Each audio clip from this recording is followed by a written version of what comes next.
En Nouvelle-Calédonie, près d'un enfant de 6 ans sur 5 et plus d'un adulte sur 2 sont aujourd'hui en situation de surpoids ou d'obésité. Au sein de cette population, certains Calédoniens choisissent de se battre et de ne pas voir leur situation comme une fatalité.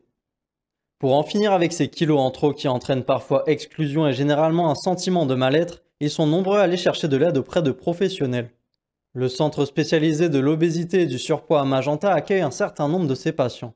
On a peur du regard des autres, les gens ils nous regardent un peu comme des personnes, on est un peu mis de côté quoi, quand on est en surpoids. Et du coup, soit on perd confiance en soi, on n'a plus d'estime de soi, on essaie de se cacher, quoi. On s'habille toujours ample parce qu'on ne veut pas que les gens se rendent compte qu'on est gros. Et du coup, on arrive même à se créer un personnage pour que les gens ne voient pas en fait ce problème de poids. Oui, j'ai eu de très bons résultats. J'ai perdu 6,5 kg je crois depuis le début. En primaire, oui, on me faisait beaucoup de remarques à propos de ça. On me critiquait sur mon physique, mon poids. On me disait que j'étais un tonneau. Et maintenant, ça va beaucoup mieux. On ne fait plus du tout ce genre de remarques. Le but de la structure, c'est de donner l'envie aux gens d'être bien encadrés.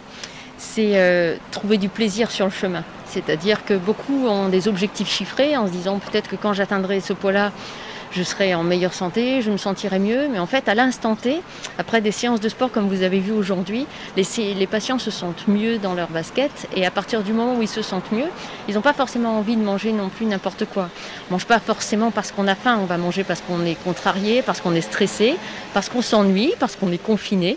On a différentes façons de manger aussi, on a différents comportements alimentaires. Et c'est là que l'alliance avec une psychologue et avec une diététicienne permet justement de bénéficier d'une prise en charge multidisciplinaire autour du patient. Un combat global qui passe avant tout par un changement des habitudes alimentaires. Point que Mathieu, un jeune Calédonien de 26 ans, a bien compris. Cela fait 5 mois que le jeune homme se rend chez Marie-France, une diététicienne avec qui il revoit les bases d'une alimentation saine et équilibrée. Donc là, on a quelque chose qui nous nourrit. Voilà, ça te nourrit. Ça te remplit, mais ça ne te nourrit pas. Et c'est tout le parcours qu'on a fait ensemble. Hein. Tu es parti de choses comme ça pour arriver à ça.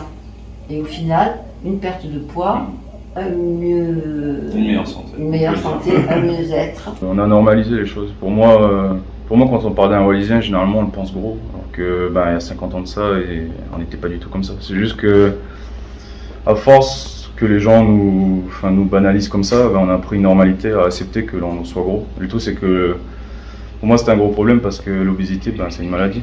Toi qui es un grand gaillard qui mangeait des Américains, je sens que après un Américain, on est rassasié. Mais ouais. Est-ce que tu meurs de faim depuis que tu manges des légumes? Non, du tout. Je suis même moins fatigué, bizarrement. En Calédonie, comme dans d'autres pays, il y a une épidémie de surpoids et d'obésité qui est en lien avec des habitudes et aussi une représentation sociale qui est assez favorable au surpoids et à l'obésité.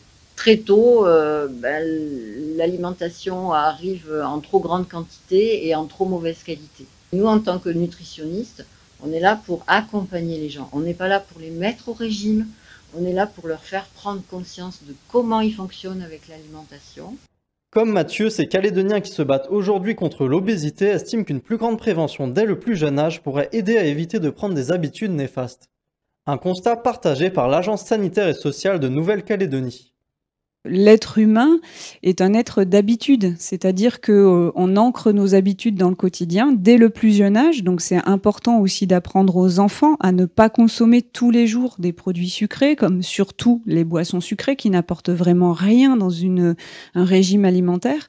Et après, pour déconstruire ces habitudes chez les humains que nous sommes, c'est très compliqué. Une des clés qu'on est en train d'identifier au niveau mondial, c'est la lutte contre la sédentarité et l'inactivité physique au quotidien, c'est-à-dire que la sédentarité bientôt va tuer plus que le tabac. Avec une majorité de la population en surcharge pondérale, le gouvernement envisage de taxer les produits sucrés. Selon eux, un signal fort envoyé d'une part aux populations pour qu'elles adoptent des comportements plus responsables et d'autre part aux producteurs pour qu'ils réduisent la quantité de sucre dans leurs produits. Un projet qui découle directement de la mise en œuvre du plan DOCAMO qui doit contribuer à la diminution des coûts de santé et au financement de la prévention. Cette double finalité du changement de comportement des populations et de la réduction de la quantité de sucre dans les produits qui sont les plus consommés, notamment les boissons sucrées, ont été déjà constatées dans les pays où des taxes comportementales ont été mises en place, que ce soit sur le sucre ou sur le sel. Il faut être aussi vigilant à ces consommations qui changent parce qu'il peut y avoir des reports de consommation. Et ce qui est très important, c'est de mettre en parallèle des actions d'information, de sensibilisation des populations pour éviter que ces reports se fassent sur des produits qui ne sont pas meilleurs pour la santé. Face à une population touchée à 70% par des problèmes de surpoids, les professionnels de santé estiment qu'un plan global de lutte contre l'obésité est aujourd'hui une urgence en Nouvelle-Calédonie.